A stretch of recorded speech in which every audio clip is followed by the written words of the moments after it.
Recording is on.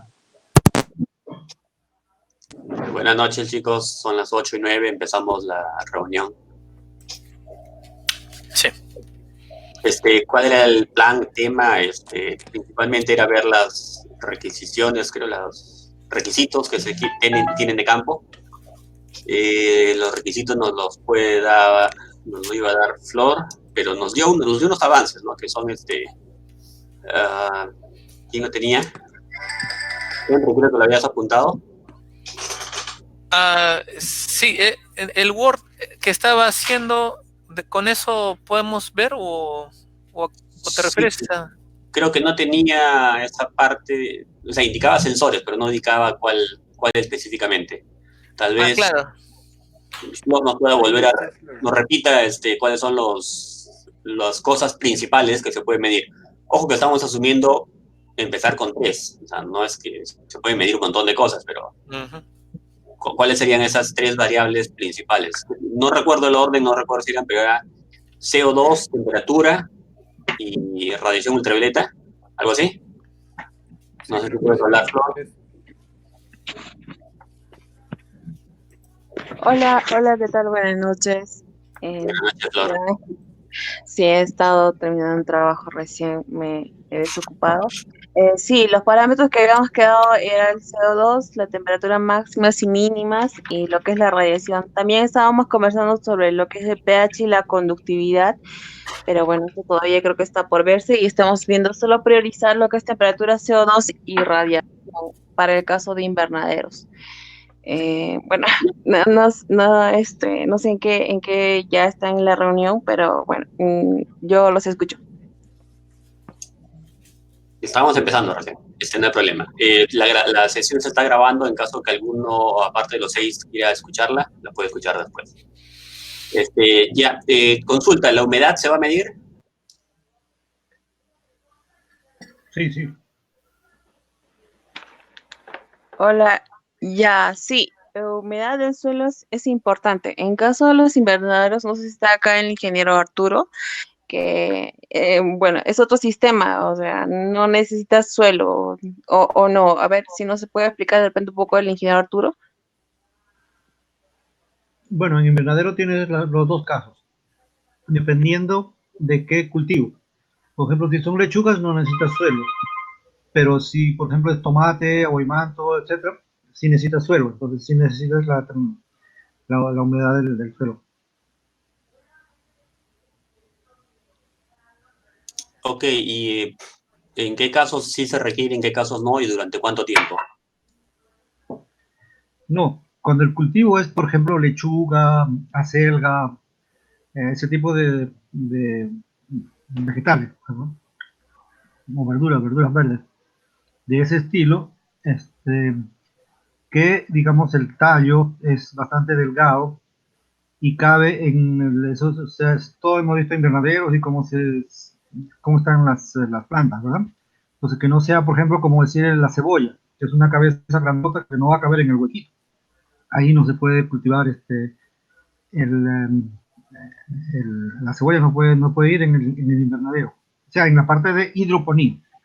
Pero dentro del invernadero sí. Ahora, dentro del invernadero también no solamente hay hidroponía, sino que también hay igualito, hacer surcos y sembrar. Una consulta, ¿el proyecto con qué quieren que empiece? Nos vamos a desviar diciendo qué tipo de agricultura tenemos, pero tenemos que hacerlo para un tipo, en todo caso que sea flexible, pero eso justamente nos hemos reunido hoy para ver qué tipo de esto, o sea, la humedad, yo pensaba que era lo más importante, pero cuando hacen agroponía o aeroponía no hay tierra, entonces no se mide la humedad, tal vez. ¿Cómo haríamos? O sea, No, pero sigue siendo un parámetro completamente válido. O sea, no podemos obviarlo. Aunque digamos, en ese momento no aplica, pues simplemente no se mide. Pero igualito, dentro de la estructura, la programación, todo lo que sea tanto sea en invernadero como en chacra, igualito funciona. La humedad es humedad, sigue siendo humedad. O sea, sí es válido, totalmente.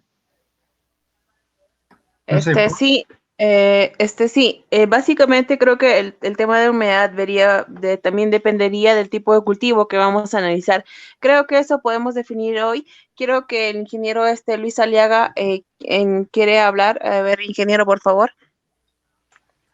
Correcto, gracias con todos y permiso y disculpen el atrevimiento, pero vamos a ser un poquito más exactos en el requerimiento de las plantas en general. Vamos a decir, todas las plantas, todas, cualquier sea ella en el mundo de la agronomía o en el reino de los vegetales, necesitan ciertas condiciones. Entonces, vamos a hablar más rápido si podemos generalizar todo y después nos vamos a lo particular y qué sistema queremos, ¿no? Entonces, en el reino de las plantas, todas las plantas tienen un requerimiento de luz. Todas las plantas tienen un requerimiento de CO2. Todas las plantas tienen un requerimiento de temperatura mínima y temperatura máxima óptima. Por arriba de la temperatura máxima tienen problemas de crecimiento y de productividad.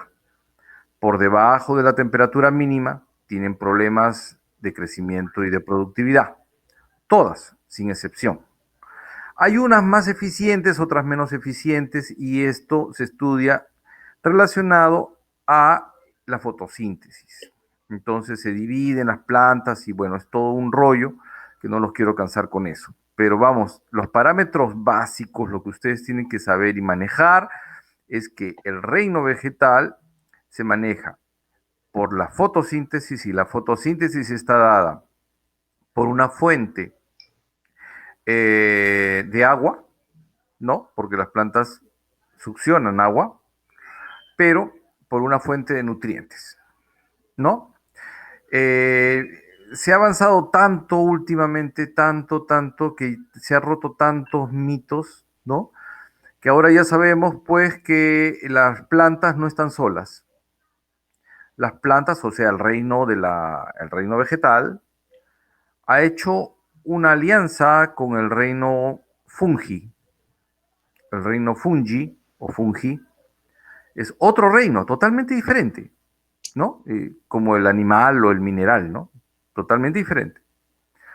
Entonces, aquí el asunto es que las plantas han hecho una alianza con el reino fungi y lo que han logrado es que durante millones y millones de años han generado una simbiosis perfecta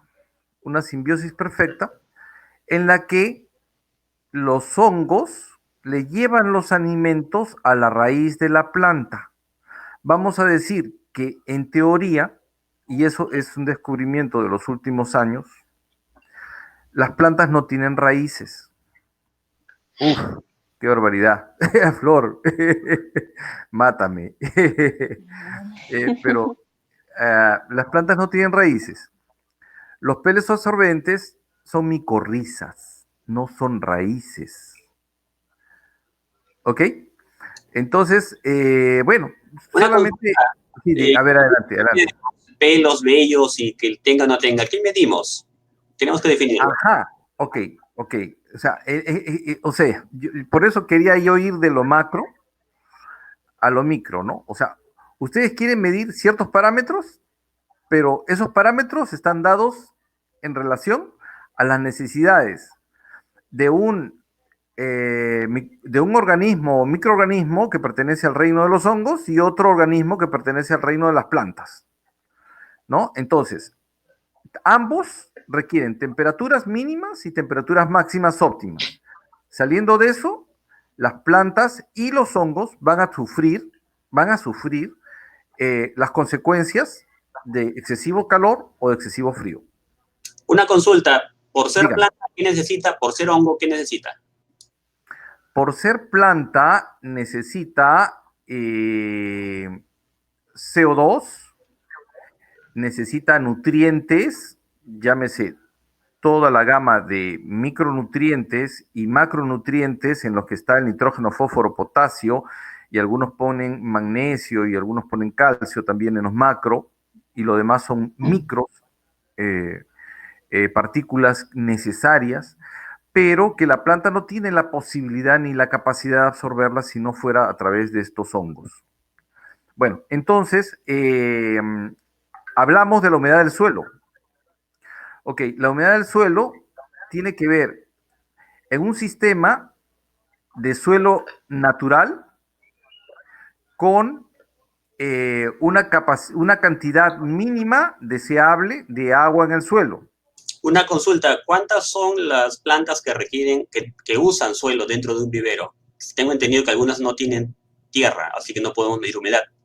Aproximadamente, ¿cuál es el porcentaje de los que sí usan tierra y los que no usan tierra?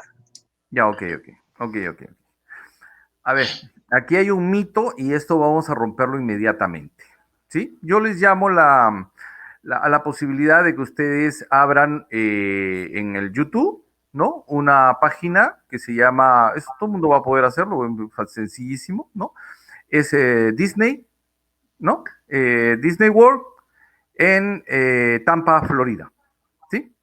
Ahí van a ver en la parte de Greenhouse, es un show de Greenhouse, de invernaderos, en el que se exhibe en invernaderos muy grandes, totalmente automatizados. A eso queremos llegar, ¿no es cierto? Bueno, ahí está. Ok, vamos ahí para hablar de cosas que de repente no se sabe y a veces se habla ligeramente sin saber en realidad las cosas. Y ahí dentro de ese invernadero, en condiciones de hidroponía, o sea, ausencia de tierra, en condiciones de arena, que es un silicato. La clase de hidroponía, otro día queremos saber en qué porcentaje se mide humedad y en qué porcentaje no. Por ejemplo, el 80% de los cultivos es hidroponía y por lo tanto medir humedad no es tan importante porque es solamente para el 20%. Entonces, No. Por eso. Permítame seguir porque si hacemos eso, o sea, aquí no hay blanco y negro. O sea, la naturaleza no hay blanco y negro, hay matices. Entonces yo les llamo que vean ese video, ¿por qué? Porque en ese video van a ver que todas las plantas, desde la papaya hasta los plátanos o los arroces o lo que se quieran imaginar ustedes, incluyendo microalgas, están en hidroponía, dentro de un invernadero, en ausencia de suelo. O sea, todo el reino vegetal puede hacerse en hidroponía, punto. Todo. Ok, ¿cuáles son las condiciones, me dices, que tenemos que medir? ¿Qué es lo que tenemos que medir? Ok, yo diría, bueno, en el caso, por ejemplo, y esto es específico, esto es evolución y esto es específico, el tomate se desarrolló diferente al plátano, el plátano se desarrolló diferente al cacao y al café. Entonces, vamos a decir, ¿cuál es la temperatura óptima para la polinización del café? ¿Cuál es la humedad relativa para que los estomas estén disponibles, para que el polen esté disponible, para que haya un cruzamiento? Ok, entonces estamos hablando de humedad relativa, ¿verdad? Entonces, ¿es necesario controlar la humedad relativa? Por supuesto que es necesario controlar la humedad relativa. Entonces ya no estamos hablando de suelo. Podemos hablar de suelo, podemos hablar de conductividad eléctrica y de cantidad de sales. Dime. Sí, pero lo que queremos saber es, no es blanco y negro, exacto. A veces sí, a veces hay tierra, a veces no. Pero ¿en qué porcentaje hay tierra, en qué porcentaje no? Los tomates creo que necesitan tierra porque necesitan fuerza. Ninguno, o sea, te digo, todo el reino vegetal lo puedes llevar a hidroponía. Todo, Okay. No, sin excepción. Pero, ¿qué porcentaje? Bueno, no, fuera del vivero todos son con tierra. Entonces, todo lo que es para ti, fuera del vivero necesita medir humedad y dentro de un vivero, en teoría, no. No, es que ahí es justamente eso es lo que estoy tratando de decirte, que no es sí y no. O sea, siempre va a haber humedad relativa en el aire, porque lo que vamos a medir es la humedad relativa en el aire. O sea, ese es el asunto, o sea, no se confundan, o sea, aquí La medida es la humedad relativa en el aire. Si está en medida en saturación, ¿qué es lo que va a pasar? Las plantas van a crecer, pero el problema es que los hongos se las van a comer. Entonces, la humedad relativa tiene que estar controlada. ¿Para qué? Para que otros organismos que están al acecho, vamos a decir, no se aprovechen de esas circunstancias y destruyan el tejido vegetal. O sea, de eso se trata. O sea, Ok, una consulta. En el caso de las plantas, requerimos medir CO2, nutrientes y la humedad del aire. Yo tenía entendido que era la humedad del suelo. Es interesante, ya es humedad del aire. Entonces hay que buscar medidores de humedad del aire, no de la tierra. En caso de las... Debido ahora, a... espérame, pero si usas tierra y usas sustratos hidropónicos, ahora la hidroponía ya avanzó, ya vamos a decir, ya no estamos en la hidroponía de la Primera Guerra Mundial, que era solamente con fertilizantes químicos. Ahora estamos entrando a la hidroponía orgánica, que tiene que ver con los fertilizantes líquidos orgánicos, los microorganismos del suelo en sustratos orgánicos, ¿no? Entonces ya no es inerte, ya es totalmente orgánico, ¿no?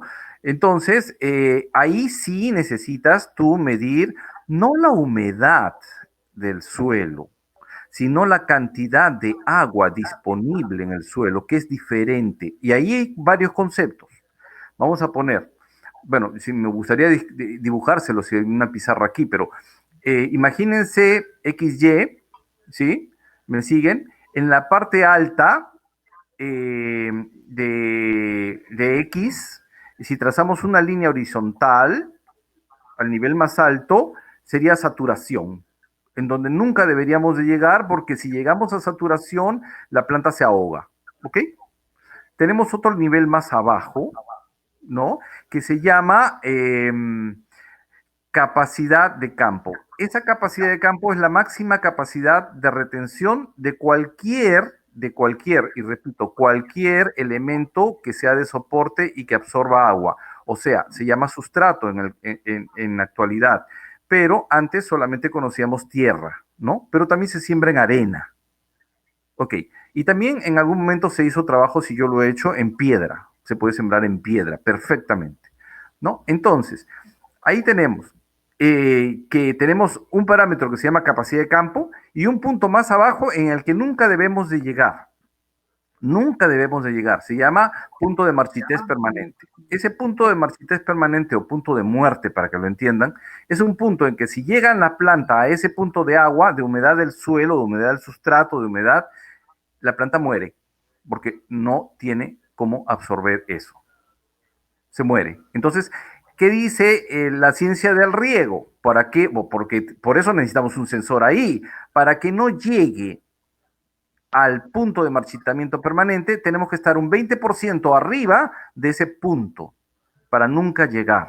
Para nunca llegar a ese punto, siempre tenemos que manejarnos en un 20% arriba del punto de marchitez permanente y ahí vamos a llevarlo con un riego, ¿verdad? Constante o cíclico o permanente, hasta la capacidad de campo, que es la máxima capacidad de retención de nuestro sustrato, sea si tenemos sustrato o hidroponía pura que no tiene sustrato. Eso quiere decir que constantemente el agua tiene que estar llegando a la raíz. O sea, eso es así. O sea, si tienes una persona en cuidados intensivos y no puede comer, pues lo tienes que poner a través de intravenosa, ¿no? Intravenosa, porque no hay otra forma. No come, punto. Entonces, la hidroponía es eso, ¿no? Un poco una intravenosa a la planta directo. ¿Por qué? Porque no hay suelo. ¿Por qué? Porque no hay otro sostén. Simplemente la planta está colgando y la planta le tiene que llegar el agua, como aeroponía o como hidroponía o como quieras, ¿no? Esto puede funcionar aquí en el planeta Tierra, como en Marte, como en Venus, igualito va a funcionar, ¿no? Ok, entonces, esos son los parámetros. No hay más. Ahora, ¿alguna pregunta? ¿Algún parámetro se les imagina que debe haber más? Tú comentó que era respecto a la planta, CO2, nutrientes y humedad del aire. Y respecto a los requerimientos de los fungis o los hongos. Es lo mismo, es lo mismo. Uno Okay. es dependiente del otro. Ok, entonces no hay requerimientos de planta y de fungis, hay requerimientos del vivero. 3 requerimientos, nada más. o sea, vamos a dividir una cosa. Una es el control del medio ambiente y otra cosa debería de ser el control del sustrato, solución líquida o suelo. Esos son otros parámetros, ¿no? Uno va a decir, vamos a hacer que es exterior y el otro vamos a decir que es interior. Copiado. Y en el caso de los cultivos a cielo abierto, ¿hay una variación en cuanto a qué variables se pueden medir?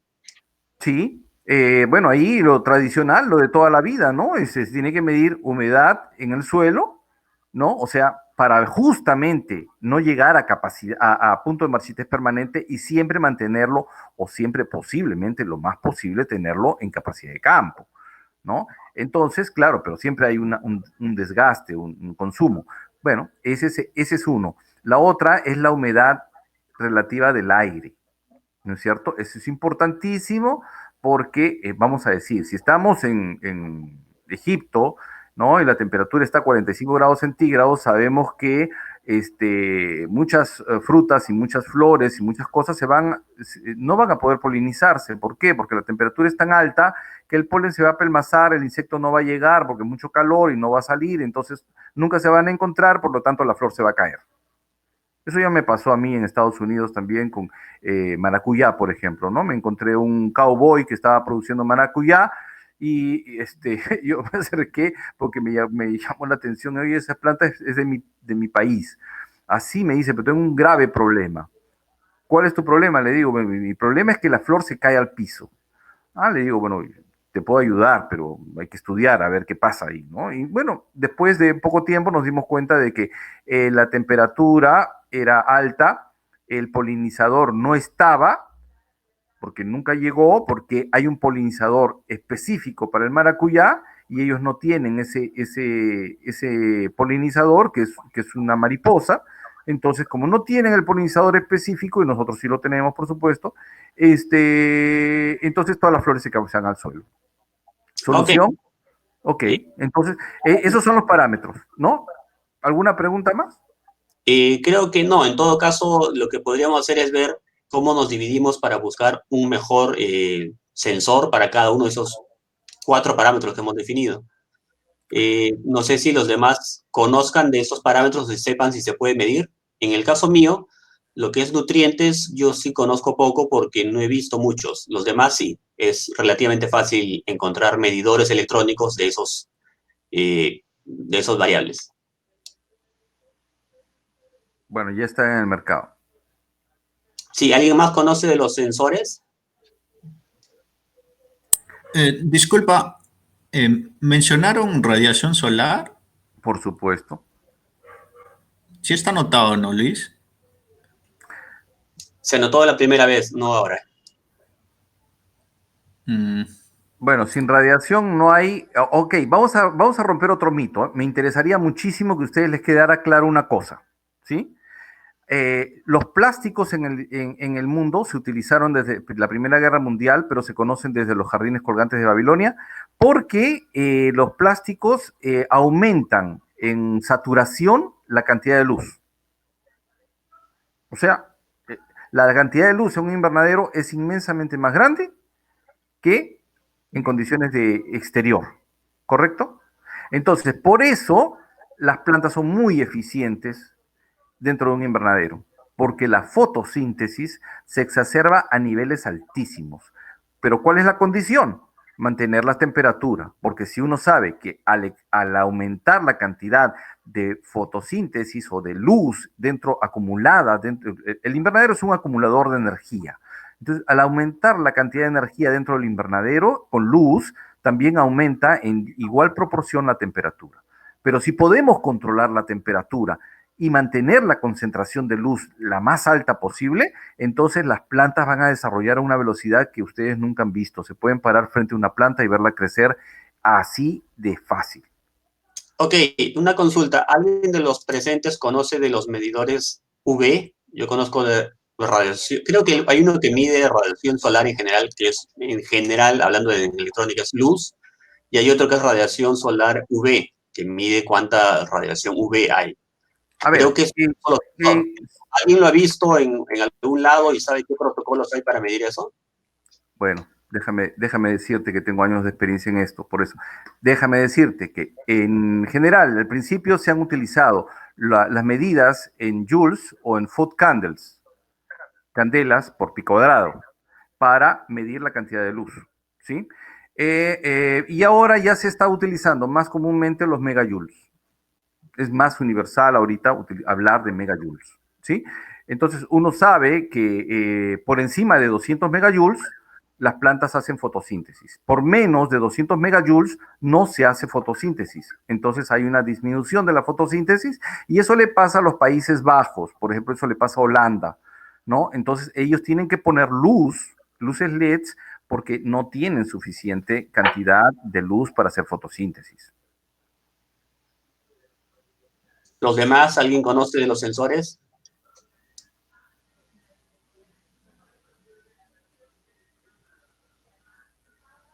¿Alguien quiere comentar respecto a los demás sensores en cuanto a componentes de electrónica?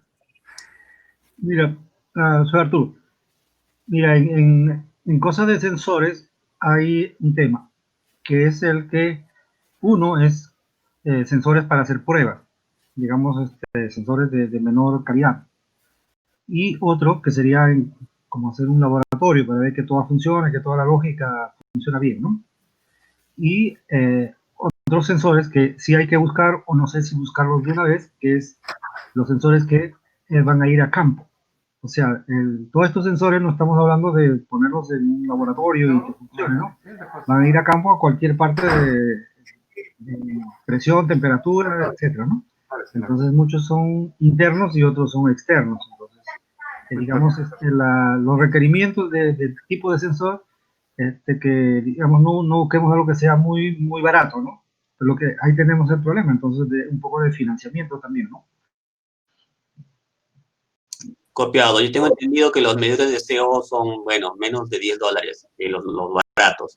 Y los caros sí, que más de $100. ¿Alguien por eso, si alguien más conoce más o tiene otros precios, otras referencias, porcentajes de precisión de los medidores de CO2? No tengo valores, salvo de empresas que ya lo hacen completo, ¿no? O sea, no estamos en ese caso. Ya, copiado. Un detalle más, los sensores que se pondrían son por cultivo o por, ¿cómo le dicen? Temporada. Pregunta, ¿cuántas temporadas hay por año? Adelante, Henry.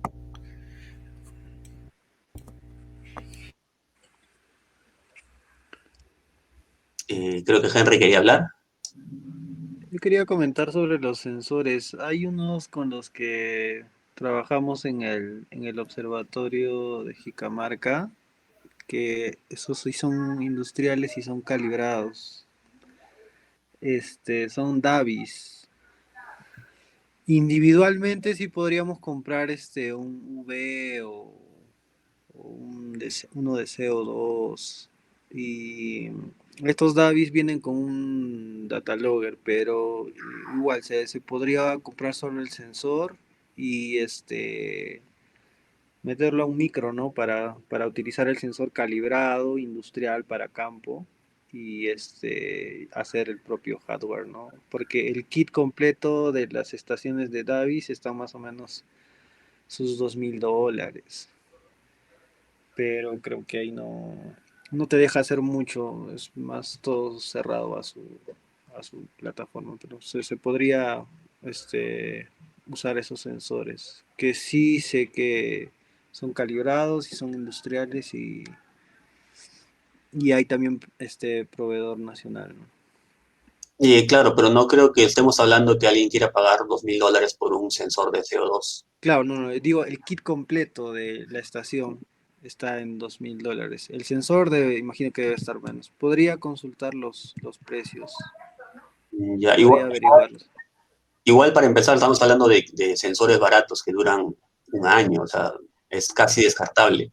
Por eso era mi pregunta si los cultivos o las temporadas de cultivo son 2 veces al año, 3 veces al año, o sea, porque vamos a poner un sensor y probar para el siguiente cultivo probablemente tengamos que cambiar la cantidad de sensores y o los sensores. Es decir, si ahora cultivan con, no sé, con tierra, el próximo periodo cultivan sin tierra, entonces hay que cambiar, ¿no? Entonces ahora ya no van sensores de humedad de tierra, sino solamente de humedad de aire.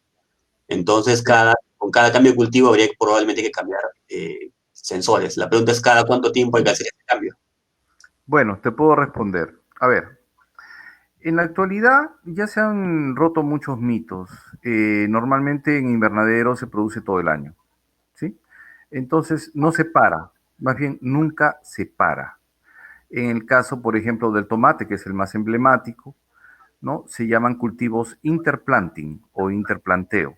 Entonces quiere decir que una planta grande se está desarrollando y cuando ya acaba su vida vegetal, porque todo tiene una vida, todo tiene un tiempo, no es para siempre, ¿no? Pueden llegar pues a 7 meses, 8 meses, 9 meses, y cuando el ingeniero agrónomo se da cuenta que ya el material genético comienza a degenerar y entonces ya hay que hacer un cambio de la planta, entonces vamos a decir que la castra le quita el ápice de crecimiento y los frutos que quedan desarrollan. Cuando terminan de madurar esos frutos, no en su totalidad, sino también a criterio del ingeniero, esa planta se retira, ¿no? Pero en el momento que se retira esa planta, se pone una planta más pequeña.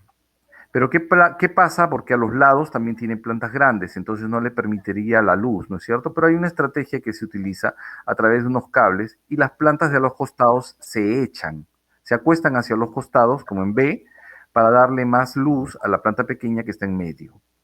Cuando la planta pequeña, en unas semanas, porque eso es muy rápido, porque tiene una velocidad de crecimiento de 20 centímetros por semana, entonces vamos a decir que en un mes o mes y medio ya la planta ya alcanzó la altura necesaria, entonces las plantas que están en crecimiento a los costados se regresan a su posición normal.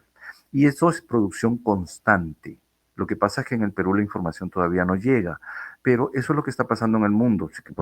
Vamos a ponernos en el mejor de los casos, ¿no? No pongamos no, en una tecnología atrasada, porque tampoco si no, no avanzamos.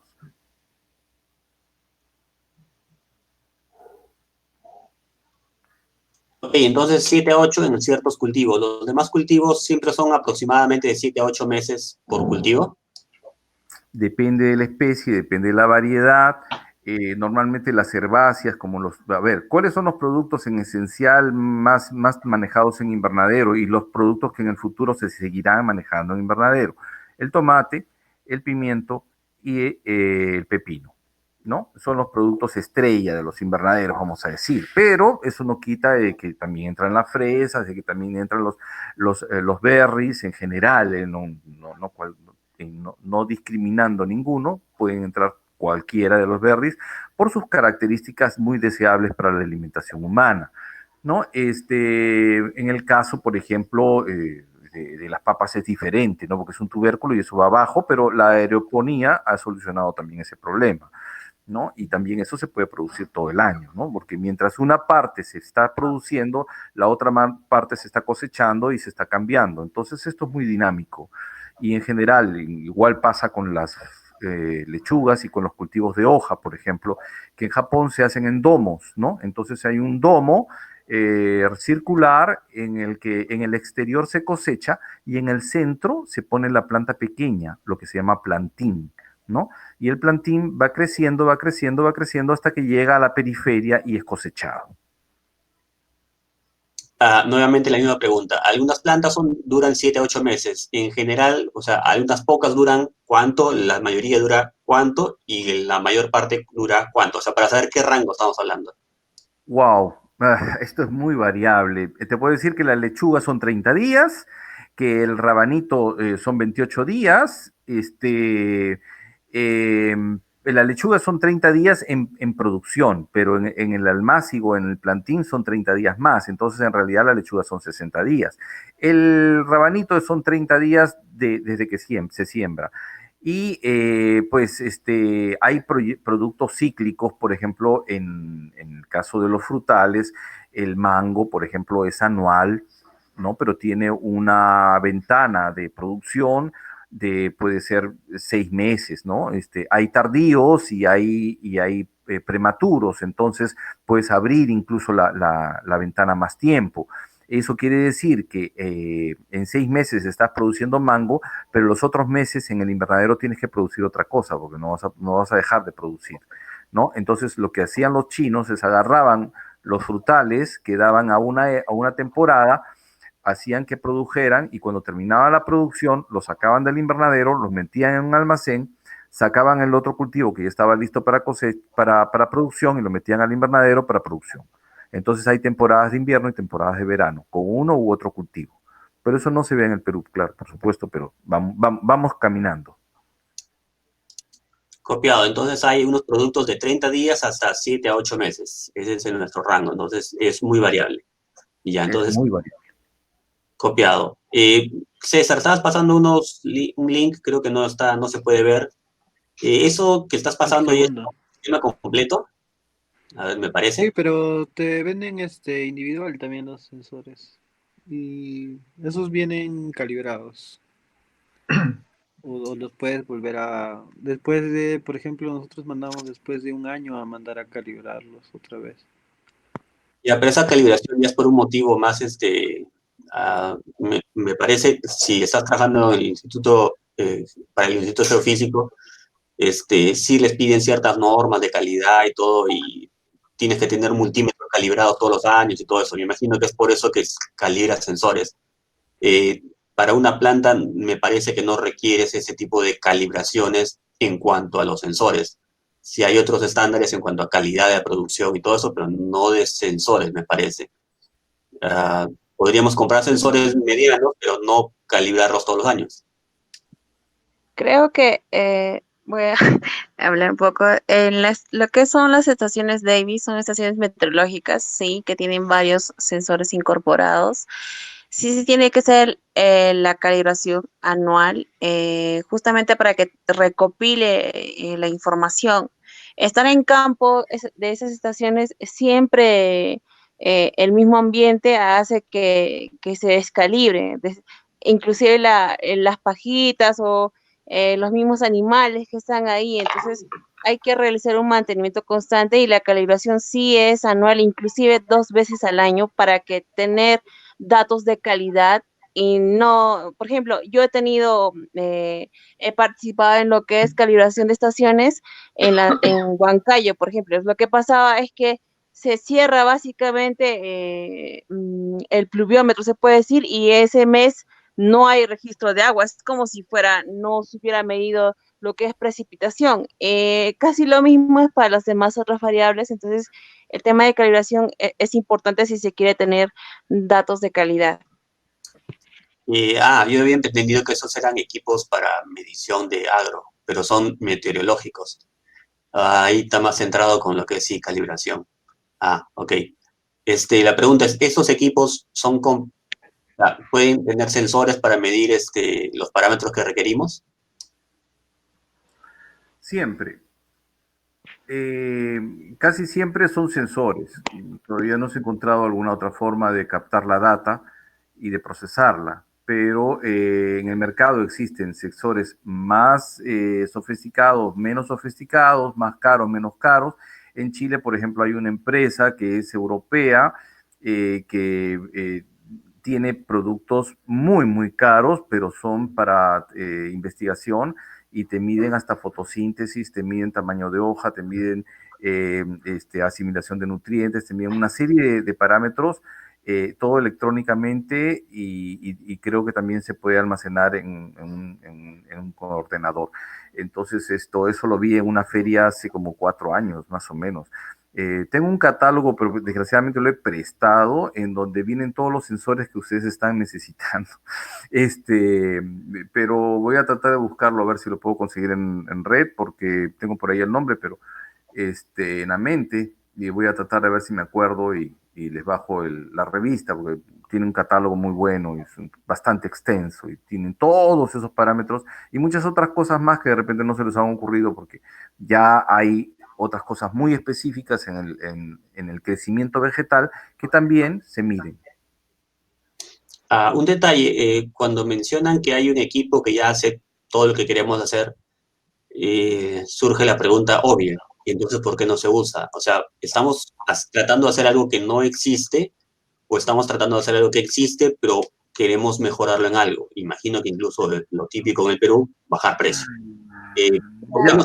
Bueno, Yo, un ratito, Luis, justo en esa parte, mire, yo a grandes, mire, lo que era la agricultura antes, por ejemplo, un buen terreno podría contar con una estación meteorológica para medir las condiciones climáticas y hacer un buen control, ¿no? O sea, llevar un registro de la precipitación, temperatura o lo básico nada más. Pero hoy en día, con estos avances de la tecnología, es más específico, es más preciso, se puede medir más cosas. Entonces, creo que ahí debemos apuntar, porque justamente, como se menciona, el ingeniero Aliaga conoce más lo que es las plantas, su requerimiento de agua, de nutrientes. Si es controlado a un nivel óptimo, obviamente vamos a tener un buen rendimiento. Entonces, lo que queremos es apuntar a esto, a la obtención de cultivos con un buen rendimiento o un mejor rendimiento de lo que ya tenemos, que en espacios pequeños se puedan producir más de lo que podemos hacer de repente en campos más grandes y bueno, toda la situación. Eso básicamente es el punto. La pregunta sería, ¿qué podemos hacer mejor que Davis? Sí, bueno, podemos tengo hacer una muchas opinión ahí. cosas. A Sigan, ver, a ver, pero yo tengo a ver, O sea, el que tú desarrolles algo igual a Davis ya tiene varias cosas. Una, que generas el capital humano capacitado porque está desarrollado necesariamente acá. No necesitas importar componentes específicos o circuitos específicos. O sea, desarrollas el producto como tal acá. Y las necesidades que podamos cubrir están un poco más centradas, en este caso, a los usuarios que queremos satisfacer, que eso no lo va a tener cualquier empresa afuera. O sea, de hecho todo existe, pero creo que el diferencial va a ser que podamos desarrollarlo aquí para dar solución a los requerimientos que vayan a darnos y tener el soporte técnico igual de manera local. Creo que esa va a ser la mayor diferencia, porque definitivamente todo existe. Esos equipos, no sé, ahí dice Davis Perú, o sea, no son hechos Son en el Perú, pero es representantes. distribuidor en el Perú, algo así. Sí, son representantes de ellos. sí. Ujú. Y ya, entonces la marca no es peruana, es norteamericana, imagino, por el nombre. Sí, son Sí. americanos. Y, ya, ¿y qué podemos hacer mejor que este equipo? O sea, cuando se trata de ofrecer, ¿por qué debemos ofrecer un producto o hacer un producto cuando ya hay uno? ¿Solamente Bueno, precio? Ya. en el caso de Davis, ellos tienen, ahí si te das cuenta, tienen su data logger y tienen su plataforma y ellos mismos te venden todo ese paquete con la nube y todo lo demás. Entonces, ya te venden todo sellado, no puedes, agregarle un plus a eso. No puedes manipular la data libremente o no tienes, por ejemplo, si es que quieres publicar los datos en una web, o sea, no puedes darle al usuario cosas más específicas a su necesidad. Tendrías que utilizar todo el paquete de Davis que cada vez se te hace más caro, más caro, más caro y de repente algunas veces no puedes cubrir todas las necesidades específicas que quieres. Ah, buen detalle, no sabía que subía a la nube incluso. ¿Sabes en qué, cómo se grafican? ¿Tienes una pantalla de cómo grafican ellos? A ver, voy buscando mientras... pero Mira, sí, algo adicional y con ese mismo respecto.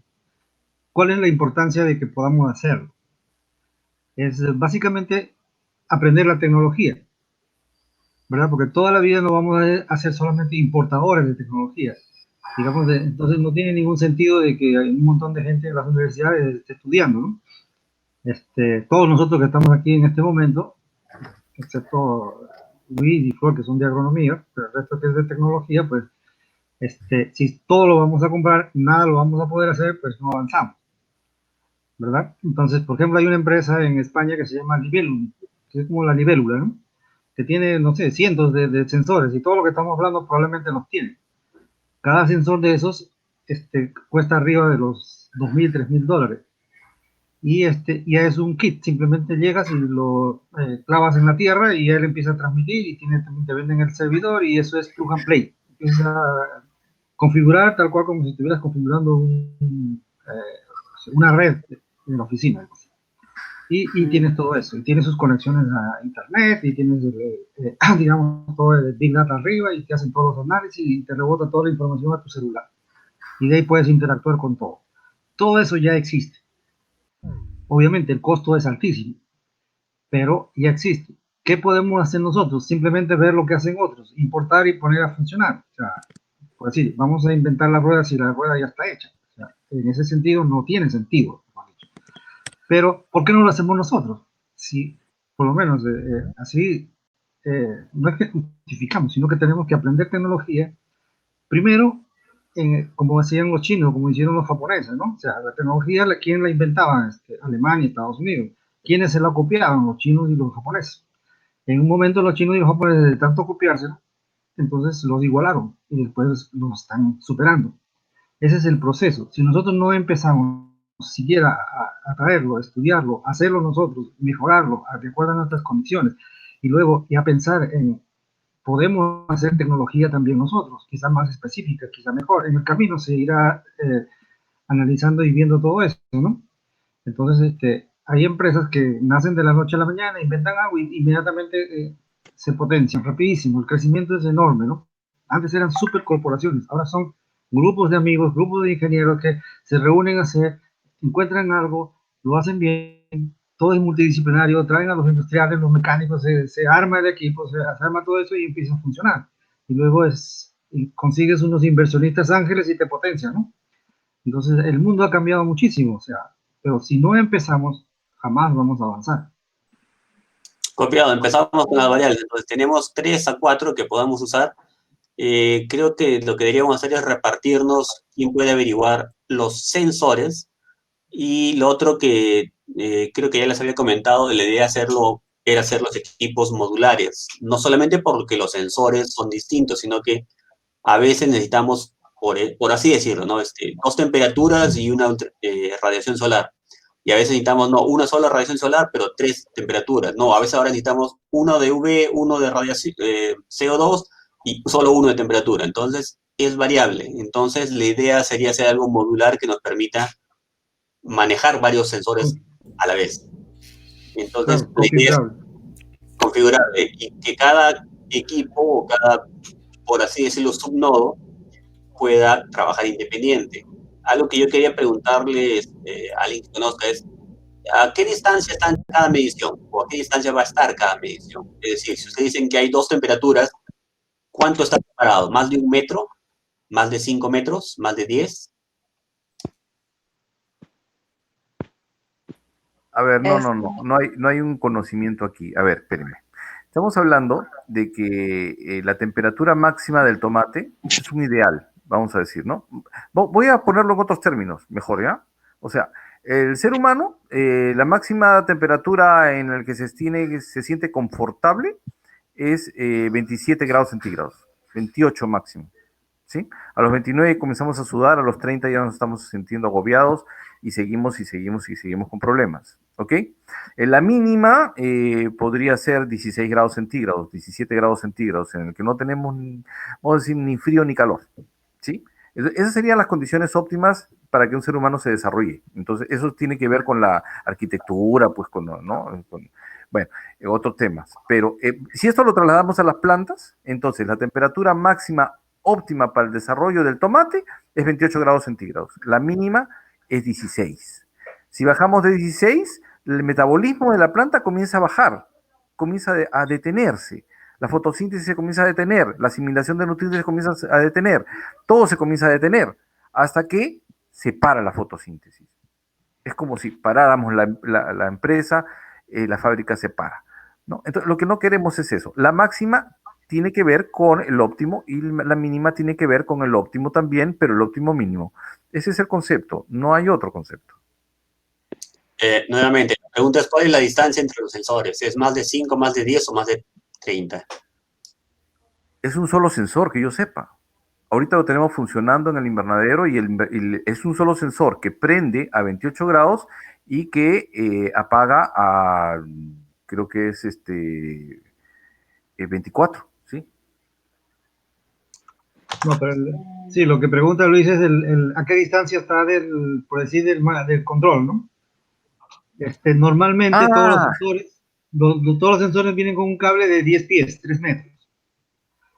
Por supuesto, 3 metros no nos sirve, ¿no? Entonces, hay cables especiales para extensiones, como cable, ¿no? Pero nunca son más de, creo que el máximo es 100 pies, o sea, 30 metros. Entonces, a en ver, ese caso, sensores que ya están usándose y que no hay que, o sea, hay que comprar, pero ya existen y son con cables de 3 metros, así es. Sí, el cable que viene, el sensor es con 3 metros, normalmente. El sensor de temperatura, casi todos los sensores. Una cosa es el sensor como tal y otra cosa es después cómo transmite la información, quién lo recibe y quién decodifica lo que está haciendo, ¿no? En a este ver, caso, eso es una experiencia que acabamos de tener, acabamos de instalar. Entonces, claro, por supuesto, el equipo nos vino con un sensor, como dice el ingeniero, de 3 metros. Pero eso, si nosotros íbamos a sacar la caja con todo y el aparato afuera del invernadero, por cuestión de estrategia, porque hay a veces que se tiene que regar mucho y no queríamos mojar la caja de control y los sensores, entonces sacamos la caja de control afuera. Entonces el sensor nos quedaba muy corto. Entonces, ¿qué hicimos? Compramos el cable especial, que es un cable muy especial y caro, ¿no? Conseguimos, hay uno de 28 o 29 soles el metro, pero había también uno de 70 soles el metro, ¿no? Para darles los rangos para que ustedes sepan. Y ese cable, pues, nos permitía poderlo poner a 10 metros de distancia dentro del invernadero y colgando para no tener la temperatura pegada al plástico, que es muy alta, por lo menos un metro, metro y medio colgando hacia abajo, para que nos diera una temperatura representativa de todo el invernadero.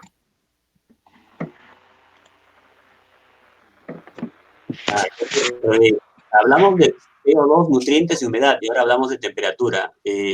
Ok, la temperatura es relativamente fácil medirla, ahí no hay problema. Por ejemplo, si va a haber dos medidores de humedad del aire, van a estar muy separados, y lo otro es que vamos a buscar equipos que midan humedad de aire y vamos a ver cuál es la longitud máxima a la cual se pueden conectar.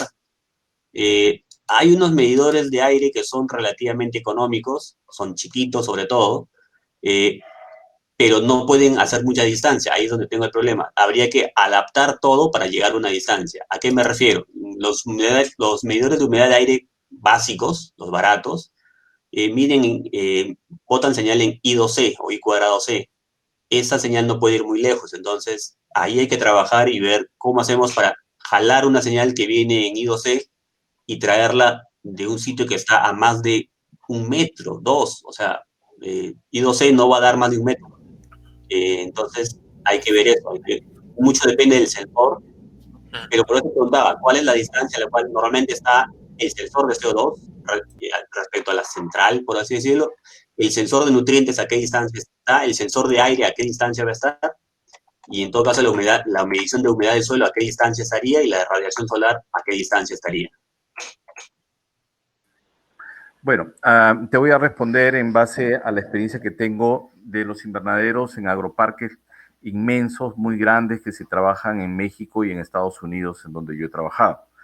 Los sensores normalmente mandan señal por radio, de antena a antena, ¿ya? A un receptor que está cerca de la computadora.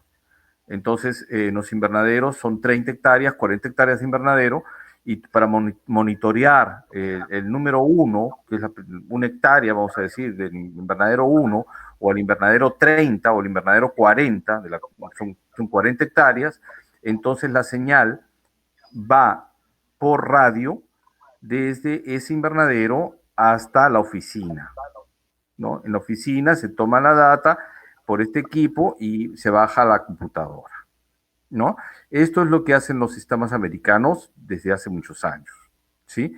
Y utilizan sistemas de radio para mandar la data de lo que se capta del sensor y es enviado en tiempo real a la oficina, ¿no? Ahí es donde ya se procesa, porque te entra la data al sistema y lo pueden ver y procesar. Entonces, el criterio para poner los sensores es donde dé más representatividad para lo que se quiera muestrear. Simplemente es eso.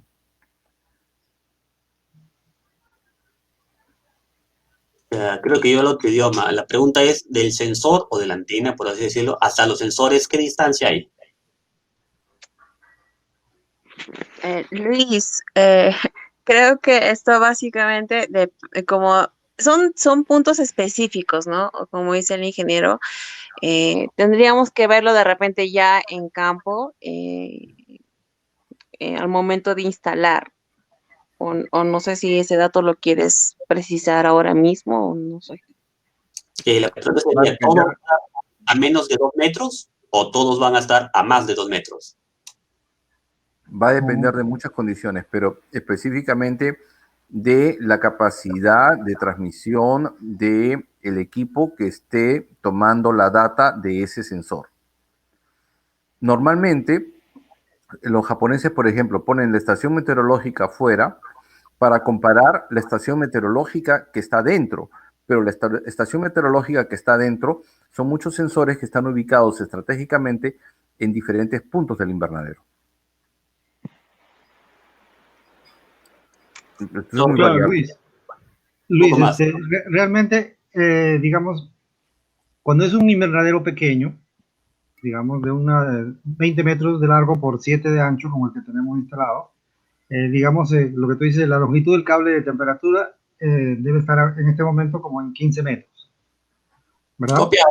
Ese es el dato que yo quería, más 15 o más. Ya entonces, al momento de... Más pequeño que eso no sirve, de ningún sensor, de ninguno.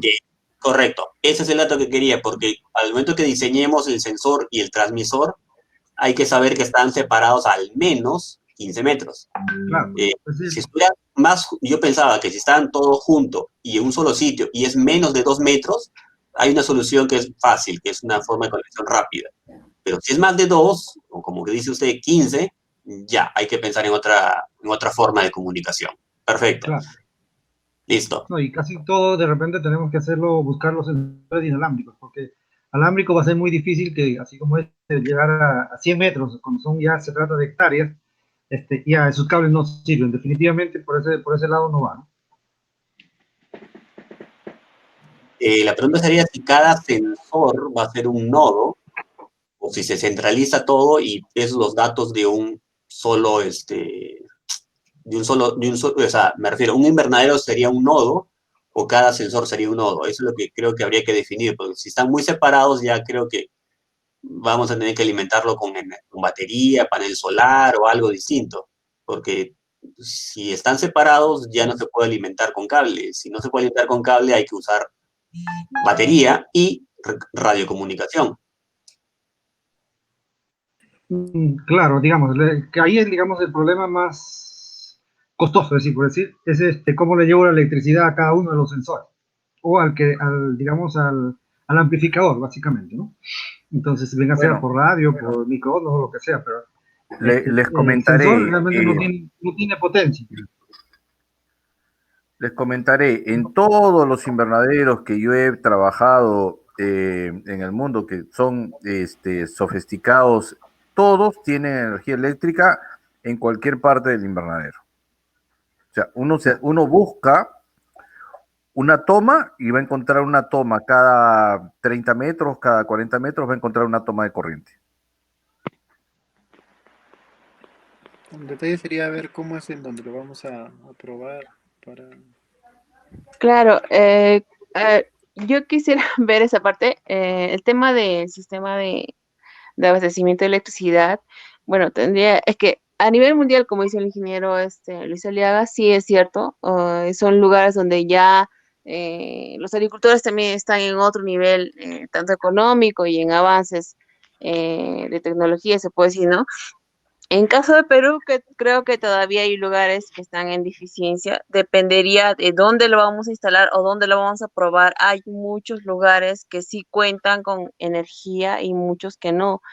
Bueno, eso tendríamos que ver de repente si el ingeniero, yo también estaba viendo dónde podemos hacer las pruebas, he hecho consultas, inclusive viendo en mi universidad que también cuenta con invernaderos, o sea, eso lo podemos ver. Por el momento yo creo que asumimos que sí, los invernaderos cuentan con electricidad, salvo de repente acá estaba viendo lo que es en Huarocondo, en Cusco, por ejemplo, que son invernaderos que de repente están en los campos, pero que son muy rudimentales, o sea, no tienen de repente todas las precisiones como los que tiene el ingeniero Aliaga. Entonces habría que ver de repente dónde se quiere hacer las pruebas. Eso ya sería un trabajo de campo.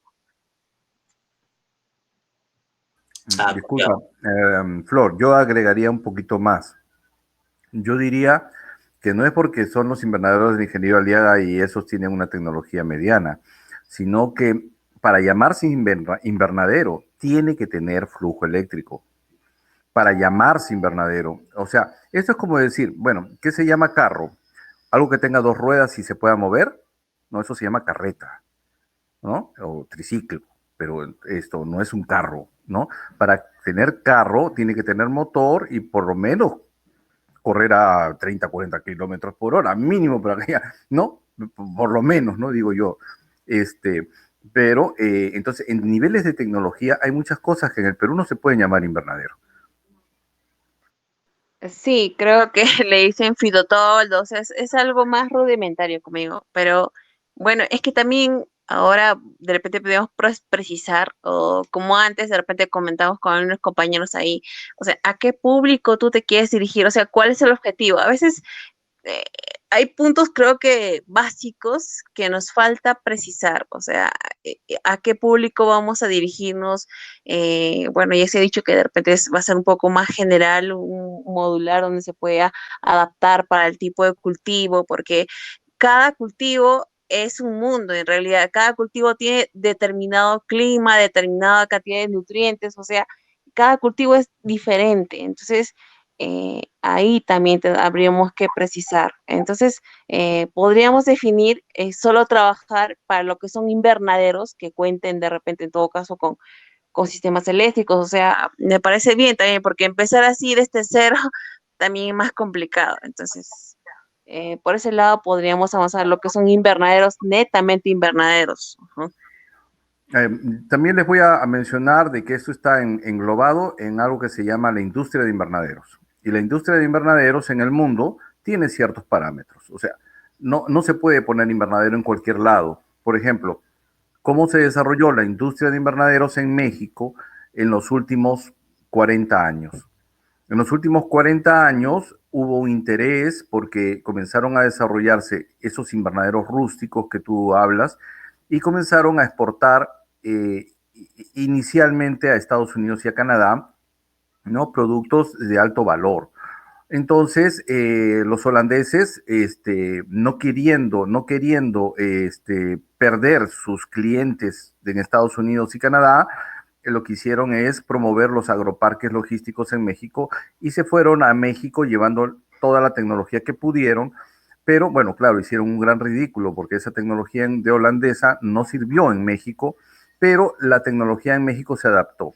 Y en este momento, claro, la producción en invernadero en México es una industria pesada, es una industria enorme, son miles y miles de hectáreas y los agroparques pueden tener, el más pequeño que yo conozco, 60 hectáreas y el más grande, más de 1000 hectáreas. Y eso va a pasar en el Perú también, porque, a ver, en México, ¿qué pasó? Igual que en Taiwán, cuando empezó la industria de invernaderos en el mundo, en México, y en Taiwán llegó a las 3000 hectáreas en una curva creciente y de ahí se disparó exponencialmente. Y lo mismo pasó en Taiwán. Y ojo, que en el Perú ya estamos entre los 2.800 y las 3.000 hectáreas. O sea que en los próximos años nos vamos a disparar logarítmicamente, igual que pasó en Taiwán, igual que pasó en México, porque eso es estadística y eso va a ocurrir. Y tenemos que estar preparados para ello, ¿no? Y Copiado. justamente lo que estamos haciendo aquí es crear esa tecnología para que cuando llegue estemos, no es que vayamos a traer todo importado y ponerlo, ya sabemos hacer las cosas, ¿no? Ok, los demás que ven de electrónica, ¿qué opinan de la distancia, de la forma de alimentación? ¿Es factible, es bueno, es malo, es caro? Hola Luis, bueno, primero el día miércoles se conversó de un invernadero de 20 por 7 metros, me parece. ¿Es correcto? Sí, es correcto, Henry. Ah, ya. Entonces, en ese caso, por ejemplo, si los sensores fuesen, digamos, ¿no? I cuadrado C, como hay el caso de alguno de ellos, existen ahorita chips convertidores de esas señales de buses clásicos, ¿no? Como el I cuadrado C, el SPI, a 232 o a 485 incluso, y si el cable da, pues se estira, ¿no? En caso fuese ya 100 metros, ya como se conversó, tendría que verse una alternativa inalámbrica. Si tienes convertidores o conoces de convertidores de I2C a 485, Sí, te sí hay. te comento que el 485 en algunos casos puede llegar a 3.000 pies, o sea, 1.000 metros. Claro, ahora, pero también hay que considerar, ¿no? No sé, ya digamos que lo tiramos a 100 metros, ese cable de 100 metros, no sé si eh, morirá en el tiempo más rápido, quizás el mismo cable comprar, ¿no? 100 metros de eso sea más caro que más bien poner puntos inalámbricos, pero va en función del área a cubrir, pues, ¿no? Por eso yo preguntaba cada cuánto tiempo era el cambio de cultivo, porque si se va a poner para lechuga que duran 30 días, cada 30 días deberíamos cambiar bueno, el sensor tal vez lo podamos reusar, pero el cable probablemente haya que perderlo y volver a poner uno nuevo. Y depende de la distancia del cable. Por eso, si es a 8 meses, cada 8 meses cambiar cable, bueno, está bien, o sea, el cable se va a mojar. Se paga. Ya, entonces, un favor, ¿puedes pasarte el link de ese convertidor? Porque yo no he encontrado ese Ya, convertidor. mira, entonces yo me voy a encargar de buscar esos convertidores, porque yo lo usé hace tiempo, uno que era de I cuadrado C a 232, y me acuerdo que vi variantes del mismo chip que tenían para 485, ahí tenía varios juegos. Entonces Eh, tengo que buscar ahí en Mauser, yo lo había encontrado. ya, buena tienda. Si no hay convertidor más que a 232, se puede usar otro convertidor de 232 a 485, ese es transparente, es conversión Sí, de nivel. o por último ponemos otro integrado que lea, ¿no? El I cuadrado C y lo botamos por lo que sea, pues, ¿no? Ya en serial, se pone un poco más complejo, pero es manejable, es manejable. Ya, entonces se puede poner el sensor en un sitio y la estación central en otro. Ya, eso sí está interesante. Sí. ¿Alguien conoce más de estos convertidores?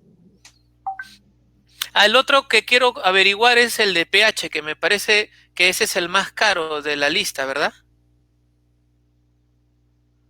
Sí, O me no, parece. o no se va a usar pH, creo que se mencionó, pero A ver, Sí, eso creo que habíamos precisado solo 3 parámetros. Hay que definir bien. sí, Solo 3 parámetros por el momento que habíamos hablado, lo que es la luz, en este caso la radiación, ya, el CO2 y la temperatura nada más. O sea, hay que enfocarnos en eso de ahí. Después entonces ya de la podemos luz, ampliar. ya, yo voy a buscar el sensor de la luz, el UV. Ya, de perfecto. todas maneras, para que vayan teniendo una idea integral del asunto, ¿no? Una cosa es la aclimatación, o sea, el control del clima dentro del invernadero, y otra cosa es el control de las soluciones nutritivas, y eso se maneja en la sala de bombeo. En la sala de bombeo se mezclan los fertilizantes, ahí hay que medir conductividad eléctrica y pH y temperatura del agua. Entonces, ahí tenemos esos parámetros mínimos, ¿no? Después, lo que se hace normalmente es mandar al final lo que sale de la solución de todo el cultivo, al final en el invernadero hay un drenaje, ¿no? Ahí lo que sale se manda al laboratorio para ver la diferencia entre lo que entra y lo que sale, pero ya esa es una cuestión que se manda al laboratorio para después dilucidarlo y eso se hace mensualmente. En el caso de los productos que se cambian cíclicamente, hay muchas cosas en los invernaderos que hay que cambiarlas cíclicamente. Por ejemplo, los plásticos.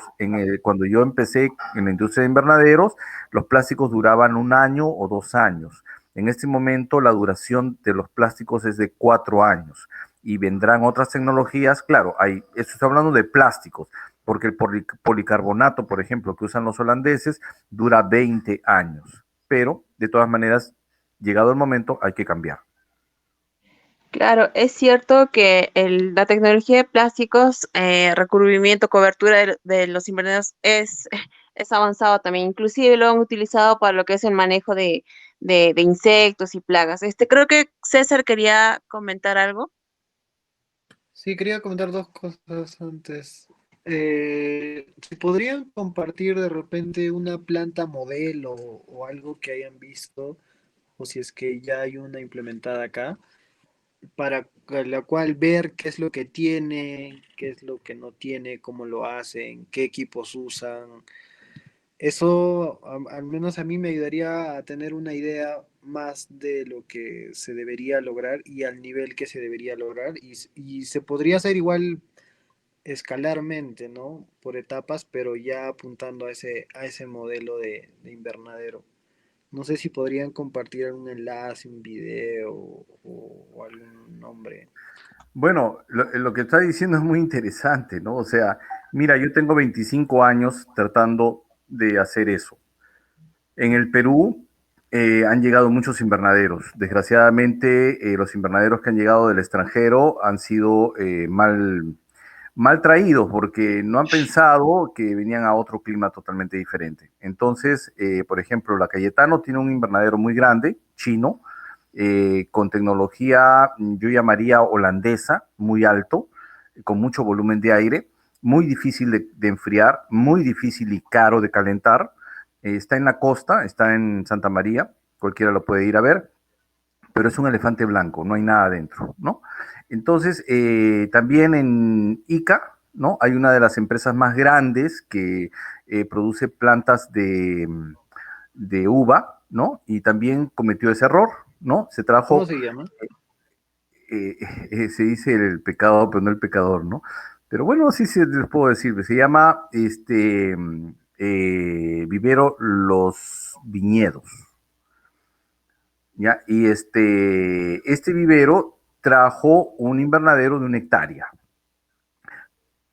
Craso error, porque primero muy alto, entonces después como 100%, ¿no? Para 1 hectárea, y es así, el comentario del mismo dueño, ¿no? Imposible en verano, tengo que sacar las plantas afuera porque se queman, punto. Entonces, yo intenté ayudarlos y todo, bueno, al principio yo los conocía y les dije no hagan eso, o sea, pero no me consultaron y lo hicieron y ahí están las consecuencias, ¿no? Y eso se va a repetir por la ignorancia pésima que hay y de creer que todo se sabe y que todo lo hacen o que lo que viene extranjero es mejor, ¿no? Y no consultan y caen en esos errores gravísimos. Lo mismo que pasó con el invernadero holandés que llevaron a México y ahí están también los resultados. No pueden producir ni la mitad de lo que producen en Holanda, pero es el invernadero más caro tecnológicamente que existe en el mundo, pero no produce porque está en México. Una cosa es estar en Holanda y otra cosa es estar en México y otra cosa es estar en Perú, que es casi lo mismo que estar en México. Ojo, porque la cantidad de radiación en ese momento en el Perú es casi la misma que están en México en ese momento. Tenemos 2 puntos rojos en Suramérica y en Norteamérica que justamente están en medio de México y están en medio del Perú. Tengo información que por ahí podía pasarles, pero eso es relacionado con la productividad, con los invernaderos y con la medición de la luz. Es importantísimo medir la luz y poder controlar la temperatura. Perfecto, ingeniero Luis. Tienes razón, César. Creo que vamos a compartir un poco de información para que más o menos todos tengan una idea de lo que en realidad es un invernadero y los cultivos y cómo funciona todo dentro, para que podamos entender también. Entonces, el ingeniero Luis compartirá información. Yo también voy a ver acá de dónde más podemos complementar la información. Hay que ver todo tipo de opciones, ¿no? Bueno, en ese aspecto, a ver, creo que Luis de la Cruz quiere hablar. Por favor, Luis. Sí, capaz también sería bueno si nos pueden facilitar información de los equipos, de los sensores que usa actualmente para poder tener una guía, ¿no? Y capaz buscar sensores, sensores que tengan las mismas especificaciones, ¿no? Que se necesitan para esa aplicación. Mm, Claro, sí, en eso tiene sentido. Entonces, ingeniero Luis nos compartirá su información, por favor, o no sé, le doy la palabra. Sí. No, ingeniero Mario, usted tiene por ahí la información. Ahorita estoy tratando de bajarles un video. Quiero bajarles el video de la Universidad Wageningen de Holanda, que es la más importante en el mundo sobre invernaderos. La doctora Cecilia Staliani hace una presentación magistral en Chile hace como unos 8 o 10 años atrás. Y yo creo que ustedes tienen que verla. Son 20 minutos, de verdad que no van a perder su tiempo.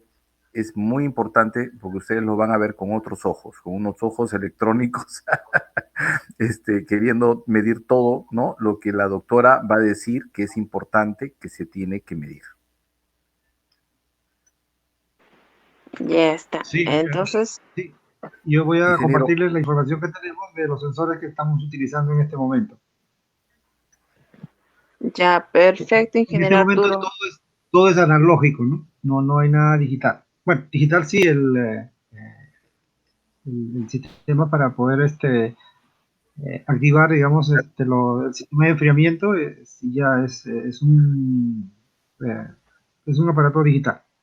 Pero el resto, sensores, cables, todo es totalmente analógico. Ya, perfecto, ingeniero Arturo. Entonces quedamos en lo que es compartir la información de lo que son los invernaderos. Y bueno, a ver, Luis de la Cruz, ¿nos quieres comentar algo? Sí. Arturo, ¿tú crees que sea posible también que nos puedas compartir la ubicación de los sensores y del panel de control? ¿Dónde están? Para tener una referencia de distancias, temas también de energía eléctrica capaz. Sí, Gracias. claro. No, y también el ingeniero Aliaga, la semana anterior creo hizo extensivo a todos para si quieren visitar o un día hacemos con una pequeña excursión y vamos al invernadero allá para que lo vean en vivo, ¿no? Ahí está no sé, el cuando video. ya hagan pruebas.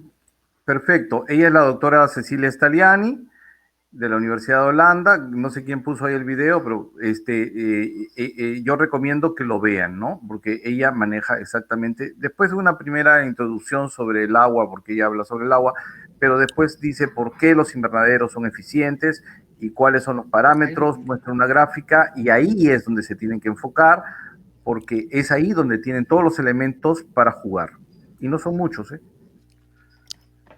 Ahí puse el enlace en el chat. Gracias, ya me ahorraste el trabajo.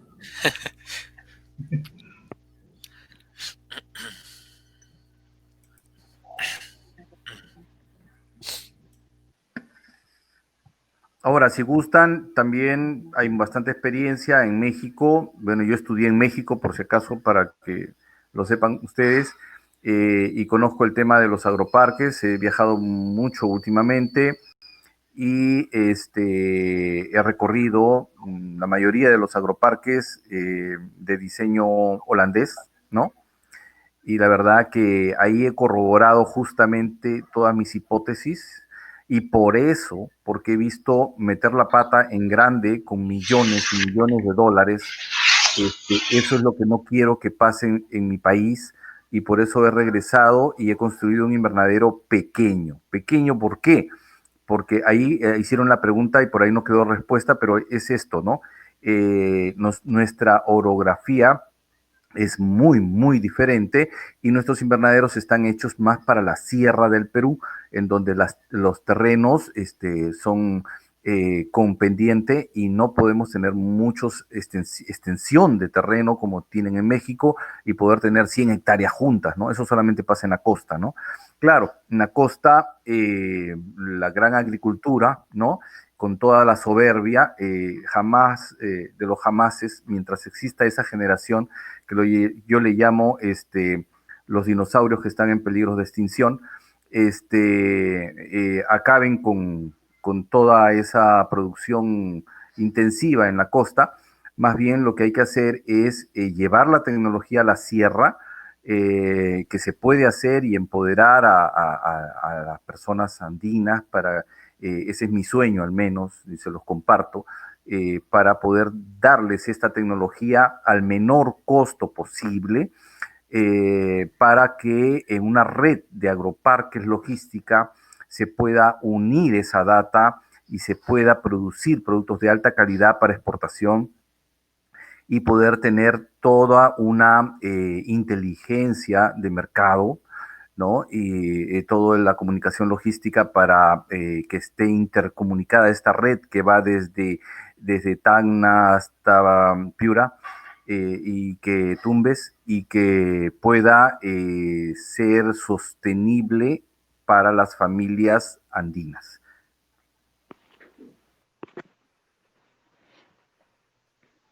Perfecto, ingeniero Luis. ¿Alguien más tiene algún comentario, alguna duda más que quisiera agregar? Sí, quería compartir el diagrama que estaba pensando para el sistema. No sé si pueda César dejar de compartir pantalla para yo compartir. Justo ahí estaba por salir, ya debo retirarme. Sí, son 1 hora y media. Sí, justamente quería mostrar para que lo vean y ya con eso creo que ya no hay más que hablar, o no, al menos no por ahora. Ya. Sí, por favor, a ver si puedes compartir tu pantalla. Y ahí salgo. Ya. A ver, un ratito. ¿Pueden ver ahí la pantalla? Sí, sí se ve. Sí, claro. Sí, Y ese es el modelo básico que estoy viendo.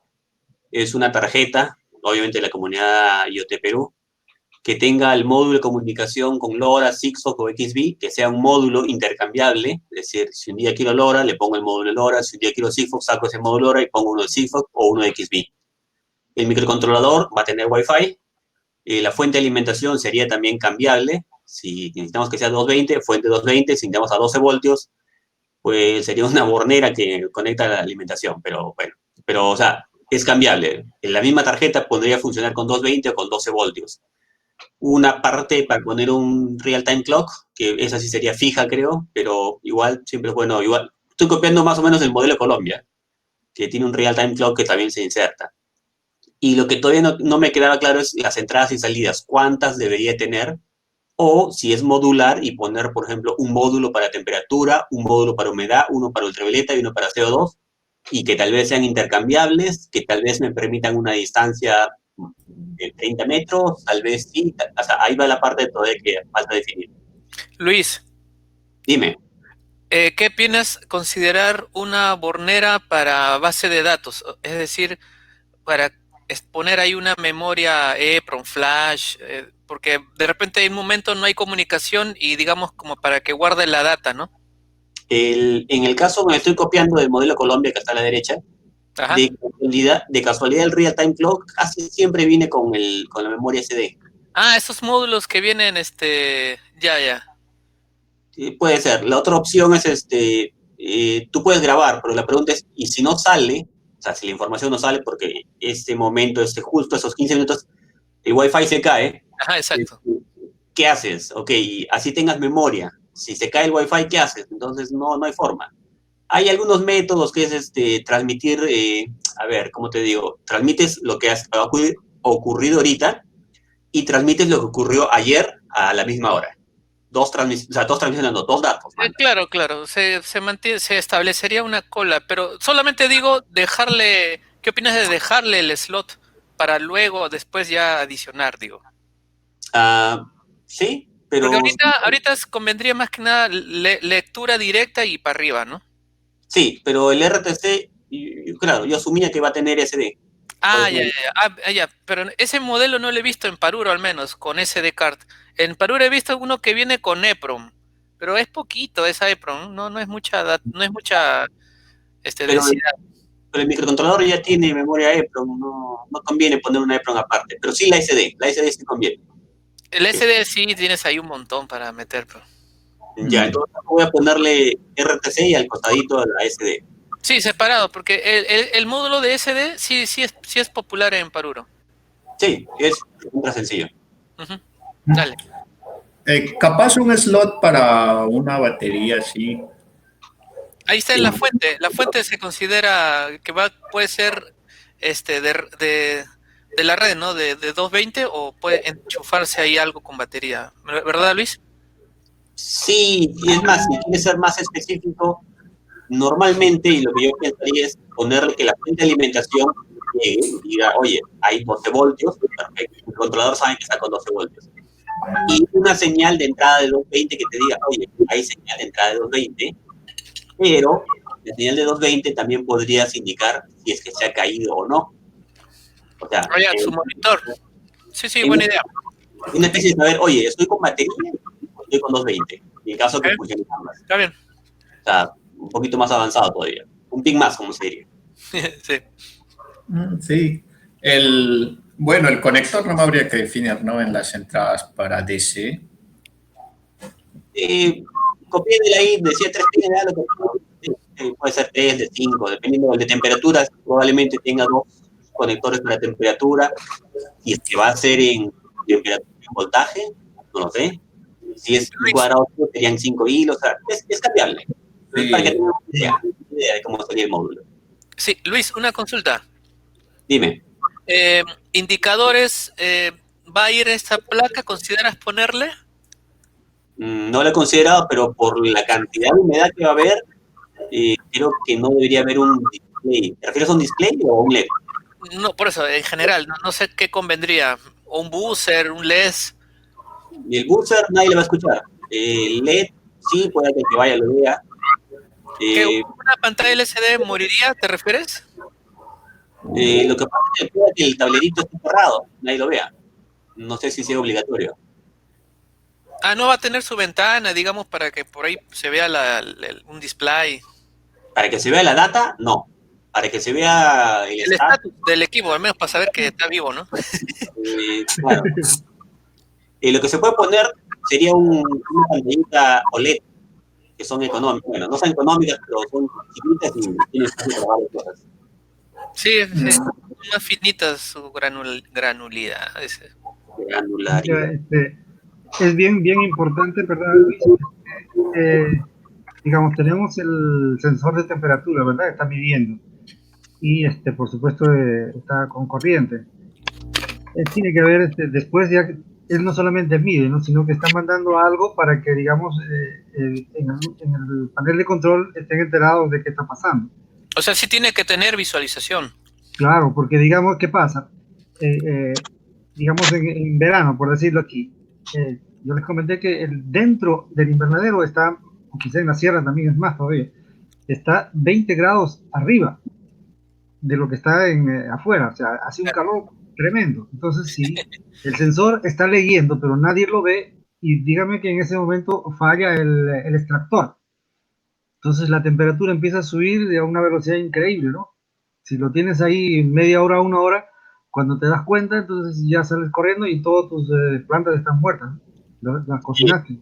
Está asumiendo, según lo que dijo Flor, que cada minuto transmite, así que si algo falla o la temperatura empieza a subir, cada minuto la temperatura va a subir. El sistema que reciba tiene que tener un sistema de alarmas que diga, ¿no? Oye, la temperatura que normalmente está entre 20 y 22 está en 24. Ya, ahí hay que tomar acción. Pero el sistema transmite. El sistema no sabe si está en 24. Él dice, estoy en 24, transmite. No sabe si el límite es 24 o el límite es 26. No sabe, él transmite. No, los sistemas de control o de toma de decisiones ya estarían fuera. Claro. Un dato práctico que se maneja en la industria de invernaderos, lo he visto en Estados Unidos en muchos lugares. Una termoalarma. ¿Por qué?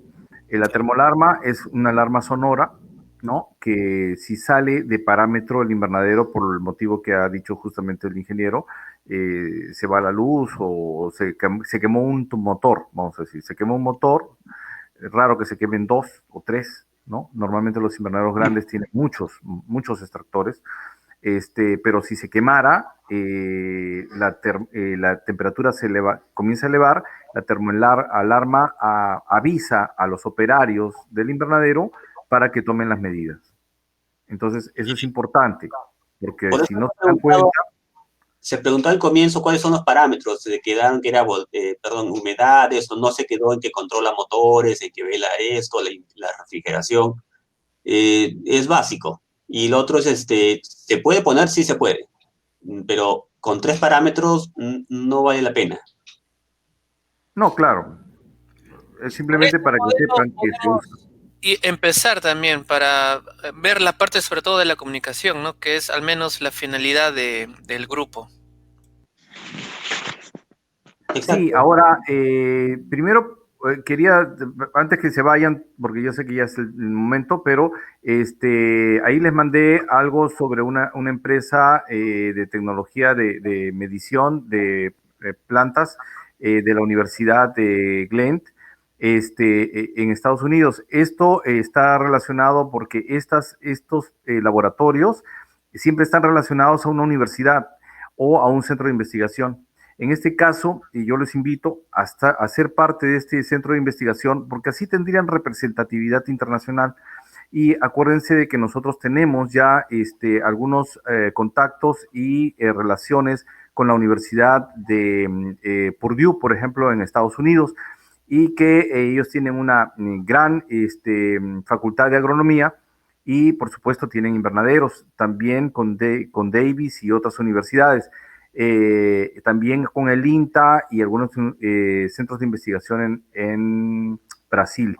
Entonces, los invito porque nosotros podemos ofrecer pasantías, podemos ofrecer maestrías y doctorados también, porque este es todo un tema que se maneja en la industria de invernaderos y que es muy específico en el área electrónica, pero que tiene que ver con todos los sensores y con todo el manejo del control de la industria de invernaderos en ambiente controlado.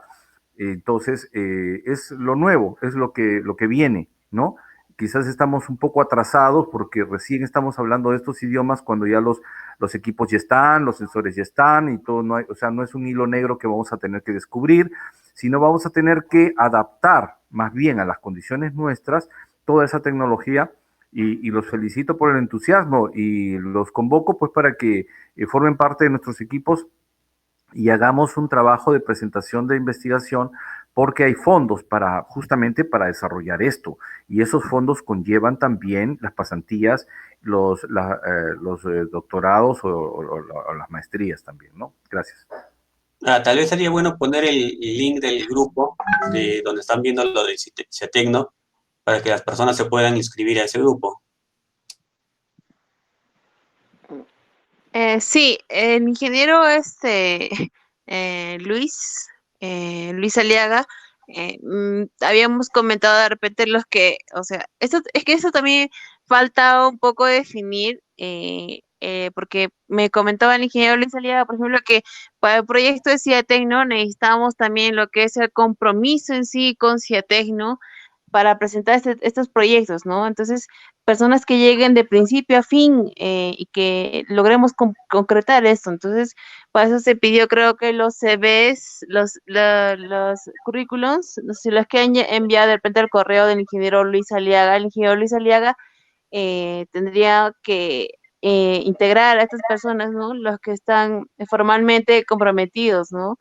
En eso sería, o no sé cómo lo ve el grupo y me gustaría saber también su opinión de cómo ven el proyecto, ¿no? Hacia dónde lo queremos llevar y cómo lo vamos a desarrollar. Bueno, personalmente yo soy nuevo en el grupo de IoT en general y recién me acoplé también al grupo de agro Y pues, básicamente lo que entiendo es primero que tenemos que hacer un proyecto eh, referido pues a la comunicación. Entonces, como lo que mostró Luis, que ya es establecer los 3 sensores y enfocarnos en la comunicación. Y ya luego si requiere pantalla, si requiere, no sé, 10 sensores más, nodos, etcétera, ya sería quizás competencia o del otro grupo, ¿no? De donde ya, digamos, lo preside el instituto. Esa es mi humilde opinión. Está bien, Henry, de repente hay alguien más que quisiera comunicarnos su punto de vista sobre el proyecto. De repente, Luis Llerena, o Luis de la Cruz, que quiere hablar. Luis de la Cruz. Sí, o sea, respecto a lo que estamos haciendo en el grupo, ¿no? De IoT, yo me pregunto, ¿no? O sea, parece que bueno, la aplicación es hacia un invernadero, ya, pero, o sea, me pregunto, o sea, dónde lo vamos a aplicar? ¿Dónde vamos a hacer las pruebas de los sensores, todo eso? Porque estamos haciendo para un invernadero, necesitamos un invernadero, ¿cierto? Y, o sea, y eso también ayuda un poco, pues, a definir el diseño que se va a hacer, ¿no? En la parte de los sensores, la comunicación, todo eso, ¿no? Perfecto, Luis. Sí, esa parte creo que nos falta un poco definir, ¿no? Porque en realidad invernaderos hay, pero a ver, Luis Llerena, tu comentario, por favor. Ahí en el chat de esta conversación estoy poniendo el link del grupo de investigación SEATECNO. El ingeniero Luis Aliaga es el administrador, así que él puede definir los que estén por ahí, no hay ningún problema. Es abierto por ahora es abierto el grupo, ya cada uno define. Pero acá, como decía, vemos la parte del IoT, de la comunidad IoT. Entonces, todos hemos partido dentro de la comunidad, y de la comunidad se abrió el grupo con Flor y con no me acuerdo quién, y se abrió este grupo. Yo he entrado después al grupo. Igual, la semana pasada he entrado. Ahí está el otro grupo, que es el de investigación SEATECNO, se llama. Perfecto, Luis. ¿Alguien más de repente que quiera dar su punto de vista sobre esto? Eh, Creo que eso también, el hecho de sacar un proyecto más general y un proyecto en sí ya más con mayor compromiso para Ciatecno también nos ayudaría a definir en sí a qué, bueno, los objetivos a los que queremos llegar, el público que queremos llegar, o dónde queremos aplicarlo, o el cultivo, o muchas cosas. Entonces, eso creo que la anterior vez yo pensé que no, yo de repente poco más definido, los que ya quieren comprometerse con Ciatecno y los que de repente estamos así para contribuir, ¿no? Hasta donde se llega. Como habíamos dicho, lo que dice Henry, por ejemplo, es que el objetivo, por ejemplo, de la comunidad es 3 sensores y lograr la comunicación. Más allá de eso, ya sería más especializado y lo podríamos ver de repente con Ciatecno. Bueno, no sé, ¿alguien más? Un comentario, por favor. A ver, ¿quién? Bueno, Florcita, yo quiero comentar aquí, esto no sería excluyente, ¿eh? Por mí, a ver, simplemente yo los quiero ayudar porque sé que muchas cosas de la industria de invernaderos no la conocen, entonces quiero ayudarles para que no cometan los errores que históricamente se han cometido y pierdan mucho su tiempo, ¿no? La idea es esa, pero nosotros estamos abiertos a que ustedes se anexen a nosotros como investigadores y que formen parte de los proyectos de investigación. Pero claro, como cualquier proyecto de investigación, cualquier profesional tiene que tener pues un compromiso, ¿no? porque vamos a recibir dinero del Estado, porque van a tener un sueldo, porque van a tener un tiempo para desarrollar un trabajo, y por supuesto, todo eso necesita una responsabilidad. Por eso que nosotros somos un centro de investigación y trabajamos con investigadores, pues, que los ayudamos para que se acrediten como investigadores, que se inscriban al CONCITEC, que saquen su ORCID internacional y que nos acompañen a la presentación de estos proyectos, como el ingeniero Laos, por ejemplo, que la semana pasada nos ha acompañado a la presentación de unas patentes. Y entonces ya tenemos, por ejemplo, ese invernadero que ustedes han visto en Pachacamac, ya está bajo patente, ¿no? Entonces, estas son cosas que hay que decirlas, ¿no? O sea, ustedes están yendo a un lugar en donde ya hay una tecnología y donde ya hay varios ejercicios sobre IoT, porque no es el único. Hace algunos años ya empezamos con eso, de hace 20 años ya empezamos con un sistema muy rudimentario. Ahora ya lo tenemos, ya está funcionando, o sea, no estamos hablando de nada que no esté funcionando. Claro que no lo tenemos en línea, ¿no? Ya quisiéramos tenerlo en línea, pero está funcionando, está automático, prende y apaga y hace lo que tiene que hacer, ¿no? Entonces, es eso, invitarlos y decirles que este es un punto de partida.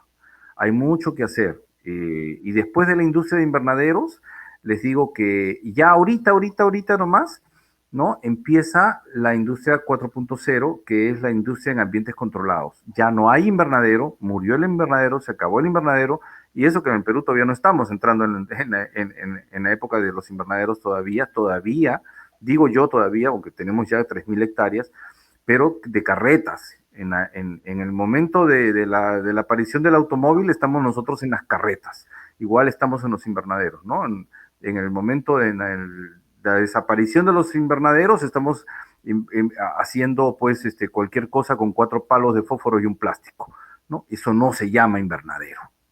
Hay que ser claros. Si tú no puedes controlar la temperatura, la humedad y el CO2 dentro del invernadero, no le puedes llamar invernadero. O sea, si tú tienes un chasis y no tienes motor y tienes que empujarlo como los picapiedra, pues entonces no le puedes llamar carro. O sea, para mí eso me queda muy claro, ¿no? Bueno, les agradezco mucho y quedo en la escucha. Claro, muchas gracias, ingeniero Luis Aliaga. En realidad sí, falta apoyo. Yo conozco varios lugares que de repente no están al nivel, como les digo, del ingeniero Aliaga, sí hay, pero se puede implementar, se puede mejorar, o sea, somos peruanos, ¿no? Entonces, y como profesionales, todos estamos en bien de nuestro país y de nuestra gente, ¿no? Tratar de ayudarnos en esa parte. Creo que Luis Llerena quiere comentar. Luis. Sí, antes de terminar, Flor, deberías resumir o ver, perdón, no resumir, no, decir para la próxima reunión qué puntos hay que tener, llevar, cerrar.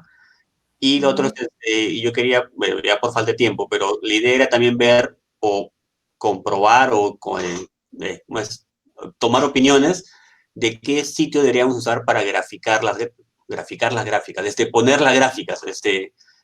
Yo el primero que conocí fue Adafruit Data creo que se llama, perdón, Adafruit.io. Es un sitio gratuito donde tú puedes publicar tu data y se grafica. Máximo cada 2 segundos. Más de 2 segundos o sea, perdón, no puedes mandar datos más allá de 2 segundos por vez. Lo cual es, bueno, una restricción, pero en fin. A los demás deben conocer otras. Entonces, la idea sería que para la próxima reunión acordemos en cuál vamos a empezar para hacer las pruebas. O sea, es decir, este primer prototipo, ¿dónde se va a publicar? En Adafruit. Si me dicen Amazon, sí, pero durante el primer año hay que pagar. Ok, al comienzo la idea sería que sea algo más sencillo, gratis. Puede ser Adafruit, el de Smartphone tenía una nube, el más conocido creo que es el Cayenne, o antes se llamaba My Devices, y sé que hay muchas más. No sé si los demás estén de acuerdo en la próxima discutir de eso. Sí, está bien, ya pensar en cómo se va a aterrizar la data, pues, ¿no? Claro, sí, a mí también me parece interesante.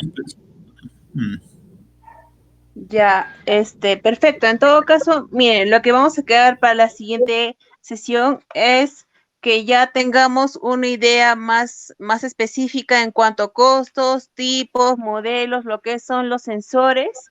Estamos viendo ahí el modelo que ha presentado Luis, por ejemplo, sobre eso, los que son del campo, en esa parte poder de repente implementar y cómo mejorar o bueno, si está bien ese modelo, ¿no?